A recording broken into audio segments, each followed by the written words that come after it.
whereby money gets assembled.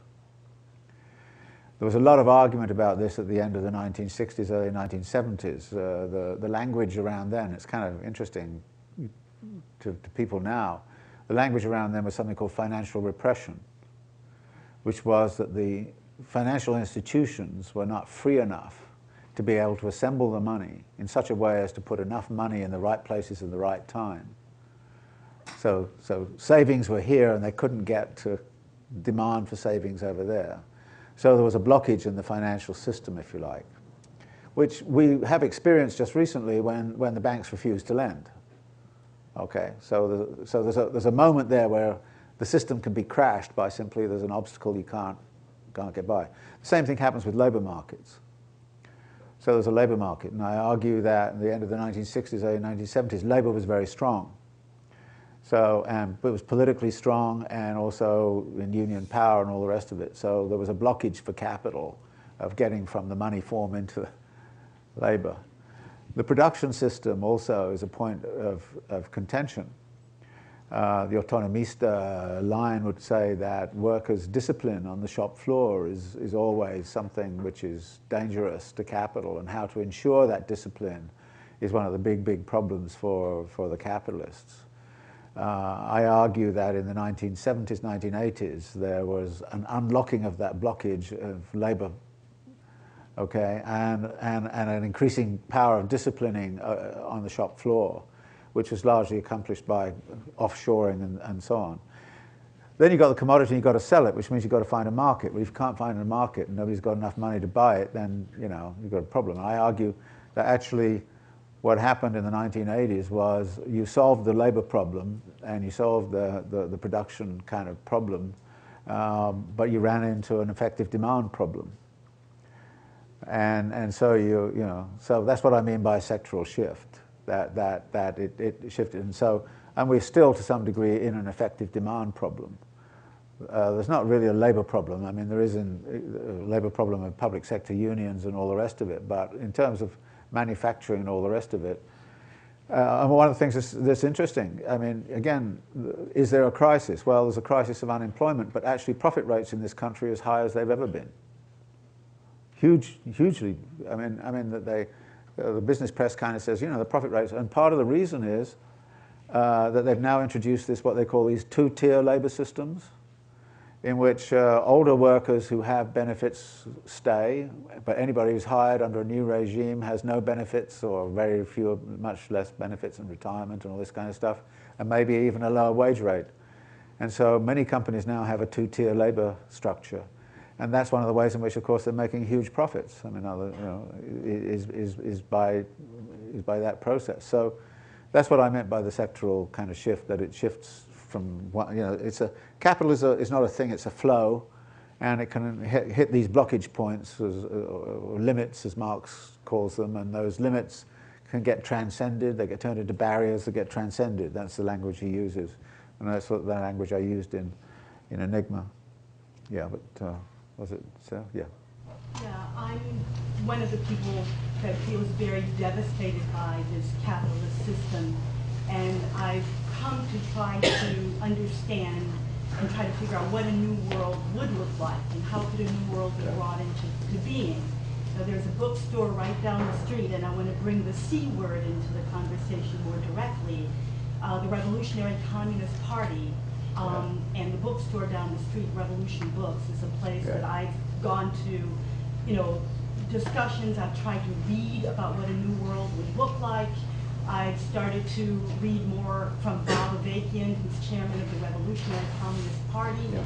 And I think that, sadly, in these universities, communism has been taken off the table. Yeah. And I know they've been trying to put it back on the table. And I think it needs to be directly discussed. And wondered what you thought, if you were familiar with some of the work from the Revolutionary Communist Party, which really speaks to the fact that a revolution is possible in this country and necessary in this country, and the fact that Bob Avakian has brought forward a whole what's called new synthesis about what happened to the revolution in China and Russia and Mao's work, and has extended this work and has been very critical of things and very positive about other things that have happened in those revolutions. and actually outlines in a lot of detail what a new socialist society would look like after the revolution, and how that socialist society under the dictatorship of the proletariat would then be moved forward through a lot of work in maintaining the revolution into ultimately a state of communism. And it would be wonderful to have students interested in this kind of work to join, you know, us at Revolution Books in discussing these things. But I wonder what you think about that work and a communist world. Well, I support the Revolution bookstore in New York City. I was part of a group of academics and so on who participated in a whole series of benefits, if you like, to get people to come. Cornel West did, I did, you know. So I'm supportive of the bookstore. I don't agree with Bob Avakian on quite a few things. I have debates. I've never had a debate with him, but I debate with Raymond Lotter and people like that, you know. I mean, and I'm often in conversation with Raymond, and we have good conversations. And I just don't believe in certain things like the dictatorship of the proletariat, for example. It's not a language I care to use. I think the whole kind of notion of communism is being brought back. Of course, it's being brought back in philosophy by people like Badiou and others. And there was this big sort of philosophy meeting with Zizek and Badiou and Rancière and, you know, all of the. My problems with it, with them, is that it's not very well grounded in what's going on. Actually, it's rather an abstract, philosophical kind of position. But again, I appreciate what it is they're trying to do, and I appreciate what Avakian's trying to do. So I think it's you know, I have discussions and debates with them. Like I say, I'm not a member of the party, as it were, and I'm not the many aspects of what they argue about that I don't necessarily agree with, but we have, put it this way, sort of friendly disagreements and actually discussion and debate sometimes, which I find very, very helpful. Yeah. So.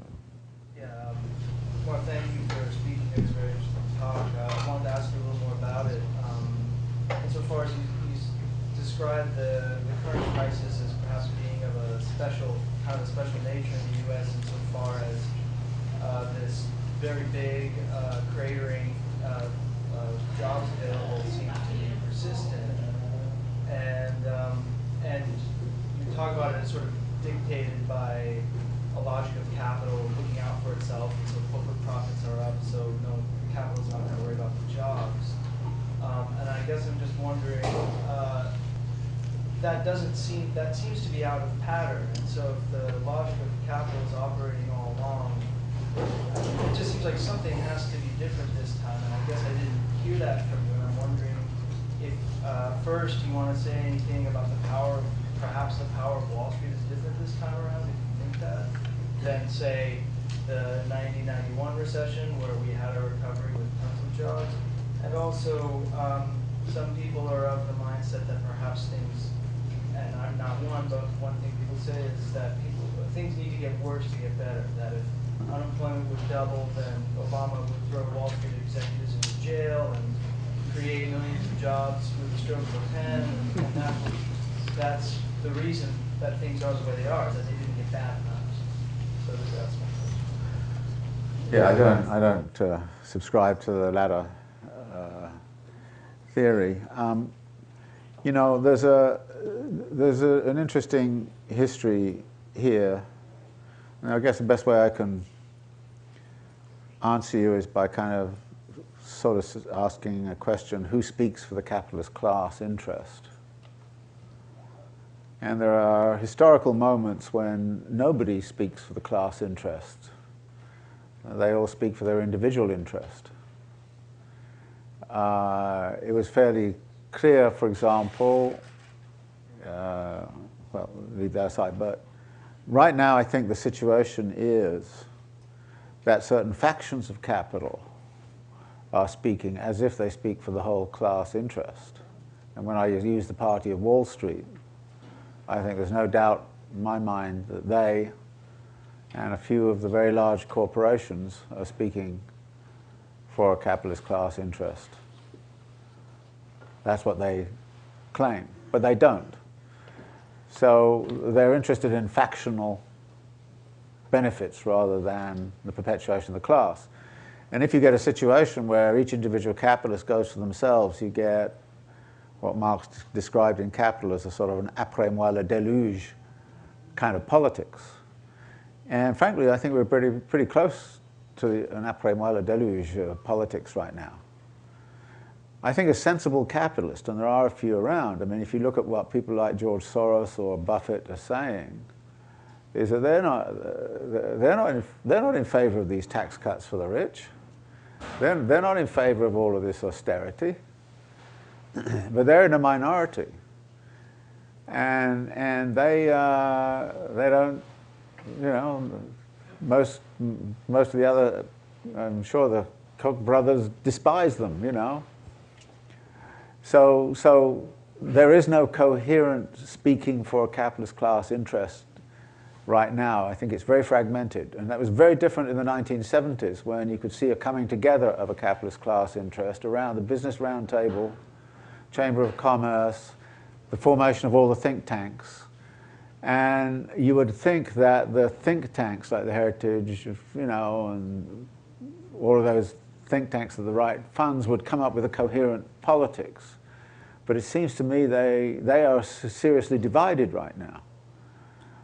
So when you say what's special about the current impasse, I would kind of say, well, you have to look at how class politics is being articulated. The big problem, of course, on the left is equally disarticulated, if you want to call it that, and at this moment has not got a kind of a class politics back in. And of course, one of the reasons for that is we haven't been talking class all these years. You know, you're not supposed to talk about class. In the 1990s in particular, I was regarded as a complete dinosaur because I kept on talking about class, you know, and you kind of, oh, well, that's all over, it's gone, you know, and you kind of go, no, it hasn't. Sorry, there was somebody at the back over here. Oh, somebody at the back over. Oh, okay, yeah, okay, yeah. So I'm intrigued by capital is fluid. What does left fluid look like? Say more.